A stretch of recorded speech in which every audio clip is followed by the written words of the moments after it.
Assalamualaikum warahmatullahi wabarakatuh. Gadis yang terkenal di sekolahnya dinikahi oleh om-om kaya raya yang awalnya pemalu jadi percaya diri. Simak cerita berikut ini. Jangan lupa like, komen, dan subscribe YouTube kami. Di SMA Harapan Bangsa, nama Naila sudah seperti legenda. Gadis berambut panjang bergelombang dengan senyum lembut itu adalah sosok yang selalu menjadi pusat perhatian di setiap sudut sekolah. Nilainya nyaris sempurna, ia ketua klub tari, dan sering mewakili sekolah dalam berbagai lomba. Guru-guru menyayanginya, teman-temannya mengaguminya, dan para siswa laki-laki diam-diam menyimpan rasa padanya. Namun, di balik sorotan lampu panggung dan tepuk tangan kagum, Naila menyembunyikan luka yang tak pernah ia tunjukkan, luka yang setiap malam membuatnya menahan tangis dalam diam. Sejak ayahnya meninggal 2 tahun lalu karena kecelakaan kerja, hidup Naila berubah drastis. Ibunya yang hanya bekerja sebagai penjahit rumahan harus menanggung semua beban keluarga, termasuk adik Naila yang masih kecil. Mereka terpaksa menjual sebagian besar barang di rumah demi membayar utang rumah sakit dan biaya sekolah Naila. Setiap hari, Naila harus berpura-pura kuat, menyembunyikan kenyataan bahwa seringkali mereka hanya makan nasi dan garam untuk bertahan hidup. Ia bahkan rela mengajar les privat sepulang sekolah demi menambah penghasilan, meski tubuhnya sering kelelahan. Tak ada satupun teman sekolah yang tahu bahwa Naila berjalan kaki lebih dari 2 km setiap pagi karena tidak mampu naik ojek. Seragamnya tampak rapi, tapi hanya karena ia menyetrikanya dengan teliti agar tidak terlihat usang. Di kelas, ia selalu tampak ceria, namun hanya karena ia tahu, jika ia terlihat lemah, dunia akan lebih kejam lagi padanya. Kadang-kadang, saat istirahat, ia duduk di pojok perpustakaan, pura-pura membaca buku, padahal sebenarnya sedang menahan air mata yang hendak jatuh. Suatu sore setelah latihan tari, Naila pulang lebih lambat dari biasanya. Hujan deras turun tanpa ampun, dan ia lupa membawa payung. Di tengah perjalanan, ia menerima telepon dari tetangga yang memberitahu bahwa ibunya pingsan di rumah. Panik, Naila berlari sekuat tenaga menuju rumah kecil mereka yang nyaris roboh. Sesampainya di sana, tubuh ibunya sudah tergeletak pucat di lantai. Tanpa pikir panjang, Naila berteriak minta tolong dan menangis sekeras-kerasnya, berharap ada yang masih mau peduli pada mereka. Malam itu, di ruang gawat darurat rumah sakit umum, Naila duduk di bangku panjang dengan pakaian basah kuyup. Tangannya gemetar memegang surat tagihan biaya rumah sakit yang tidak mampu ia bayarkan. Di sekelilingnya, orang-orang berlalu lalang, namun tak ada satupun yang peduli pada gadis yang dunia sekolahnya begitu kagumi. Ia menunduk, menggigit bibir, mencoba menahan tangis. Untuk pertama kalinya, Naila merasa benar-benar sendirian di dunia ini. Di saat itulah, datanglah seorang pria berjas hitam, tampak berbeda dari yang lain. Ia berhenti di depan Naila, menatap wajahnya yang muram dengan penuh rasa ingin tahu. Tatapan mata pria itu tidak biasa, bukan sekadar kasihan, tapi seolah melihat sesuatu yang berharga. Naila tak tahu, pertemuan singkat itu akan menjadi awal dari perubahan hidupnya. Sebuah perubahan yang akan membawanya ke dunia kemewahan, dan pengorbanan yang tak pernah ia bayangkan. Pria itu memperkenalkan dirinya sebagai Adrian Prasetya, pemilik yayasan kesehatan dan jaringan rumah sakit yang sedang melakukan inspeksi mendadak malam itu. Wajahnya teduh namun tegas, dengan mata tajam yang menyimpan segunung rahasia. Melihat Naila yang duduk sendiri, gemetar, dengan kertas tagihan rumah sakit yang kusut di tangannya, hati Adrian tergerak. Ia meminta perawat untuk mengurus biaya perawatan ibu Naila, tanpa bertanya lebih lanjut, tanpa meminta apapun. Naila menolak, tentu saja. Tapi air matanya tumpah saat sang perawat mengatakan bahwa semua biaya sudah ditanggung atas nama Adrian. Itu adalah kali pertama dalam waktu yang lama seseorang begitu peduli, tanpa alasan. Hari-hari berikutnya Naila tak bisa berhenti memikirkan pria itu. Bukan karena ketampanannya atau kebaikannya, tapi karena ketidakwajaran segalanya. Mengapa pria sekelas itu peduli padanya? Apa yang dia inginkan? Namun pertanyaan-pertanyaan itu segera dijawab ketika Adrian datang ke rumahnya 3 hari kemudian. Ia duduk di ruang tamu sederhana, dengan jas mahal yang kontras dengan dinding rumah yang retak dan bocor. Dengan tenang dan sopan, Adrian menyampaikan maksudnya, ia ingin menikahi Naila. Dunia Naila seolah berhenti berputar. Ia menatap pria yang usianya 2 kali lipat darinya, berusaha mencari kebohongan di balik kata-katanya. Tapi Adrian tidak menawarkan cinta atau janji palsu. Ia hanya mengatakan satu hal, aku ingin menjaga Naila. Bukan sebagai gadis miskin yang kesepian, tapi sebagai istri. Aku tahu ini tidak biasa, tapi aku tidak pernah merasakan ketertarikan seperti ini sebelumnya. Carl berbeda. Ia juga berkata akan menanggung semua biaya hidup keluarganya, menyekolahkan adiknya, dan menjamin pengobatan ibunya tanpa batas. Naila tidak langsung menjawab. Malam itu, ia menangis diam-diam di kamarnya. Ia masih 18 tahun. Ia belum pernah pacaran. Ia bahkan masih menyimpan surat-surat cinta dari teman sekelasnya yang tak pernah ia balas. Tapi ketika ia melihat ibunya yang terbaring lemah, dan adiknya yang tertidur dengan perut kosong, realita menamparnya keras. Dunia tidak memberi ruang bagi gadis miskin sepertinya untuk bermimpi terlalu tinggi. Dan untuk pertama kalinya, Naila merasa hidup menuntut sesuatu darinya yang lebih besar dari sekadar pengorbanan, yaitu masa depan yang harus ia gadaikan. Pagi harinya, dengan suara bergetar dan mata sembab, Naila mendatangi Adrian yang sudah menunggu di mobil hitam mewah di depan rumahnya. Tanpa melihat mata pria itu, ia hanya berkata, "Saya terima." Keputusan itu mengubah segalanya. Bukan hanya hidup Naila, tapi hatinya, jiwanya, dan cara pandangnya terhadap cinta, pernikahan, dan dirinya sendiri. Ia belum tahu apakah keputusan itu akan menyelamatkan atau menghancurkannya. Yang ia tahu, tidak ada jalan kembali. Sehari setelah menerima lamaran Adrian, Naila resmi meninggalkan sekolahnya. Tak ada perpisahan, tak ada upacara, hanya sebuah surat pengunduran diri yang dititipkan lewat wali kelas. Berita tentang hilangnya Naila menyebar cepat, membuat teman-teman seangkatannya bertanya-tanya. Tapi Naila sudah tak punya ruang untuk menjawab semua tanya. Ia kini tinggal di rumah megah milik Adrian di kawasan elit Jakarta, tempat di mana setiap sudut rumah begitu asing dan dingin, meski diselimuti kemewahan yang tak pernah ia bayangkan. Kamarnya lebih besar dari seluruh rumah lamanya, tapi ia merasa sesak setiap kali membuka mata. Adrian bersikap sopan, bahkan terlalu sopan. Ia tidak menyentuh Naila, tak pernah memaksanya bicara, hanya memberinya waktu dan ruang. Tapi justru itu yang membuat Naila semakin tertekan. Ia merasa seperti burung yang dilepaskan dari sangkar sempit, lalu dilempar ke kandang emas yang lebih besar, tapi tetap tak bisa terbang.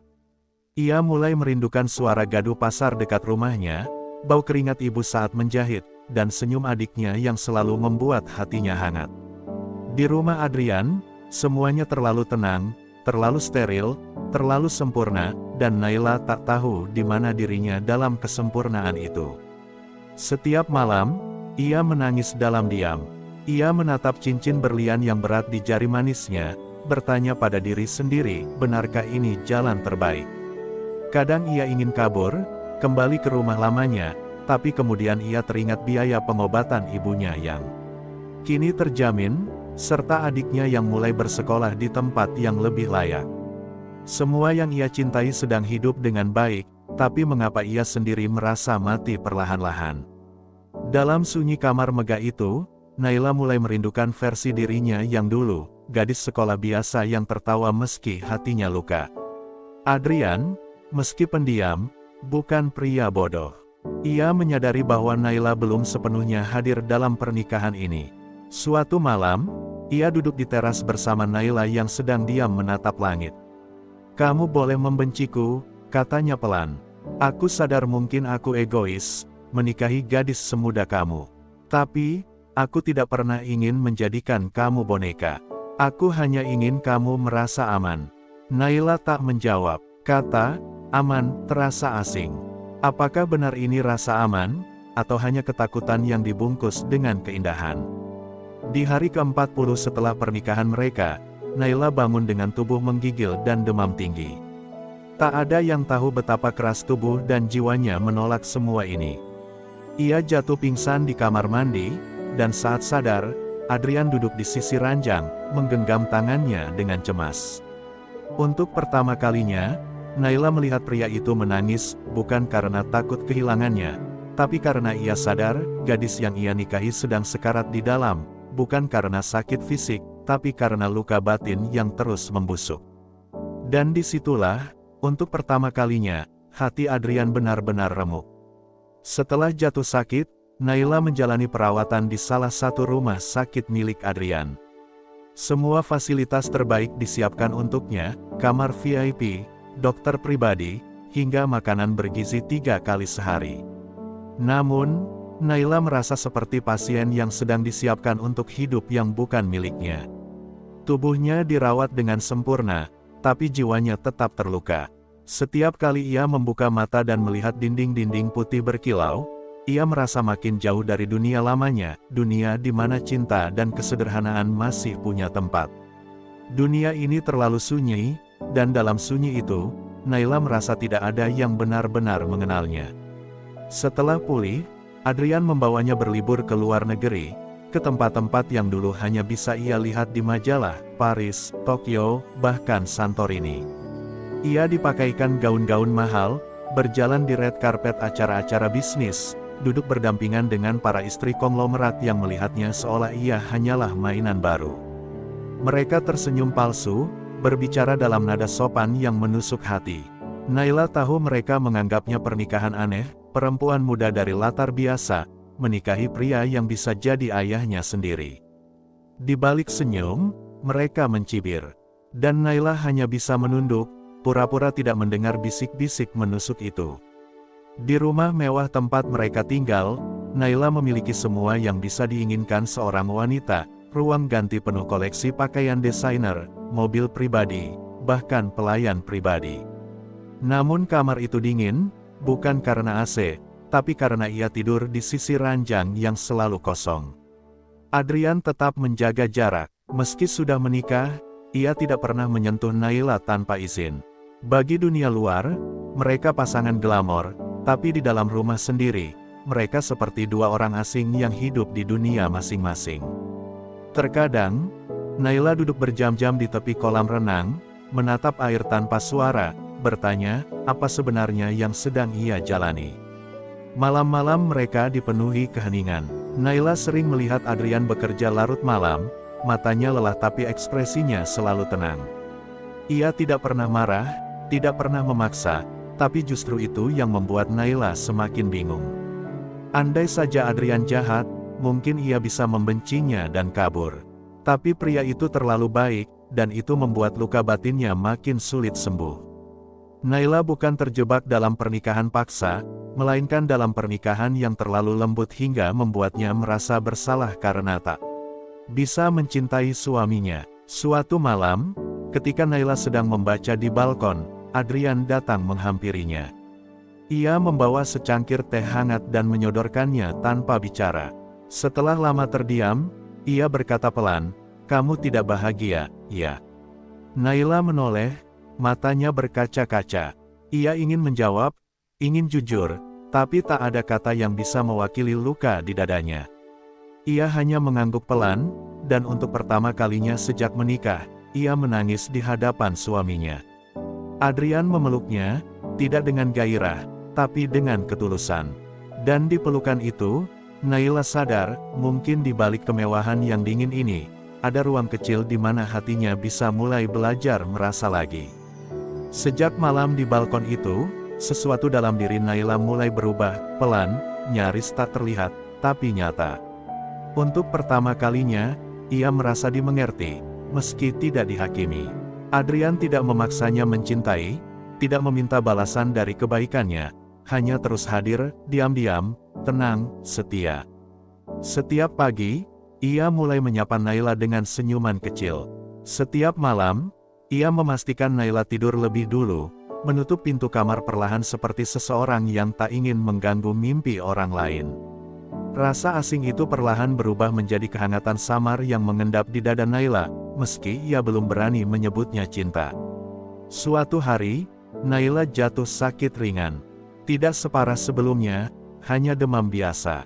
Tapi Adrian panik, lebih dari siapapun yang pernah Naila kenal. Ia membatalkan semua rapat penting, duduk di sisi ranjang sepanjang hari, bahkan memegang tangan Naila dengan gelisah seperti anak kecil yang takut kehilangan. Di saat itulah, Naila melihat sisi pria itu yang belum pernah ia lihat, rapuh, cemas, dan sangat manusiawi. Bukan sosok pengusaha yang selalu tenang dan penuh wibawa, tapi seorang suami yang benar-benar peduli. Dan di tengah suhu tubuhnya yang tinggi, Naila menangis. Kali ini bukan karena luka, tapi karena hatinya yang mulai luluh.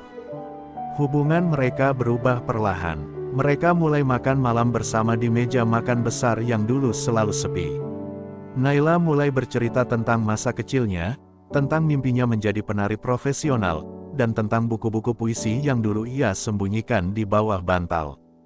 Adrian mendengarkan semuanya, seperti menyimpan setiap kata dalam ingatan. Ia bahkan menyulap salah satu ruangan menjadi studio tari pribadi untuk Naila, lengkap dengan cermin dinding dan speaker besar.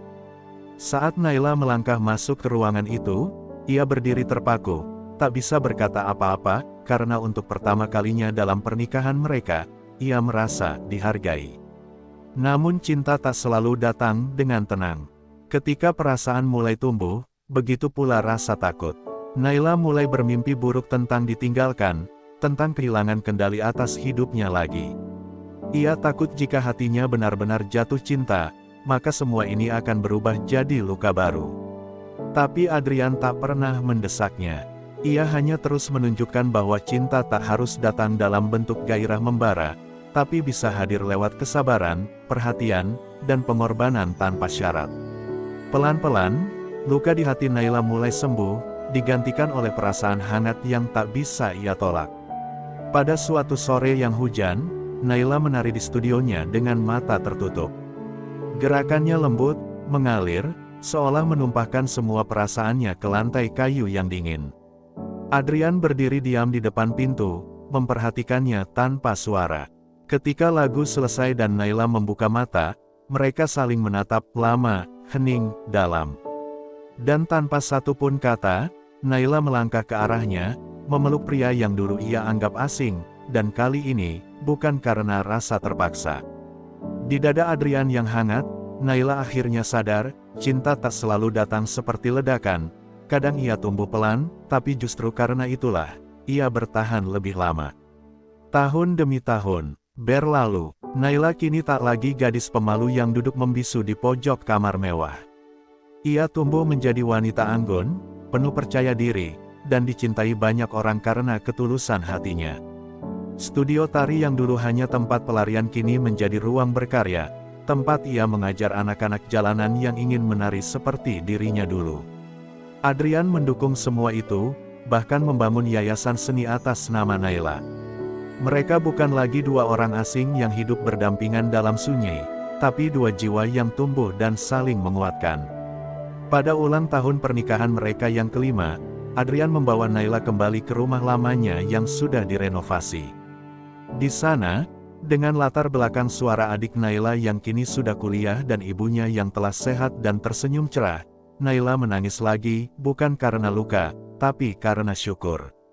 Hidup memang tak selalu dimulai dengan cerita indah, tapi jika diberi kesempatan kedua, cinta bisa tumbuh dari luka yang paling dalam. Dan ia bersyukur telah berani memilih jalan yang dulu terlihat mustahil. Naila kini mengerti, cinta sejati tidak selalu datang dari sosok yang kita impikan, kadang ia hadir dalam bentuk yang tak terduga, di waktu yang paling kita butuhkan. Adrian bukan pangeran tampan dalam cerita dongeng, tapi ia adalah rumah yang selalu terbuka, tempat Naila belajar tentang arti cinta yang dewasa, cinta yang memeluk, bukan menuntut, cinta yang hadir untuk memberi, bukan sekadar memiliki. Mereka menjalani hidup dengan bahagia, tidak sempurna, tapi penuh makna. Naila tidak pernah melupakan siapa dirinya, dan Adrian tidak pernah berhenti belajar menjadi lelaki yang pantas dicintai. Dari sebuah pernikahan tak biasa, Mereka membuktikan bahwa cinta sejati bukan tentang awal yang manis, tapi tentang bagaimana dua orang memilih untuk saling setia, setiap hari, dalam suka dan duka. Terima kasih untuk kalian semua yang sudah menyimak cerita ini hingga akhir. Semoga kisah Naila dan Adrian bisa menjadi pengingat bahwa cinta sejati tidak selalu datang dengan cara yang indah, tapi ketika dilandasi ketulusan, ia bisa mengubah luka menjadi kekuatan. Untuk kalian yang sedang menanti cinta, semoga Allah menghadirkan seseorang yang bukan hanya mencintaimu, tapi juga menghargaimu sepenuh hati. Jangan lupa like, komen, dan subscribe agar kalian tidak ketinggalan kisah-kisah menarik selanjutnya. Dari hati yang paling dalam, terima kasih sudah menjadi bagian dari cerita ini. Semoga kalian semua selalu dalam lindungannya dan hidup dalam cinta yang utuh. Sampai jumpa di kisah berikutnya.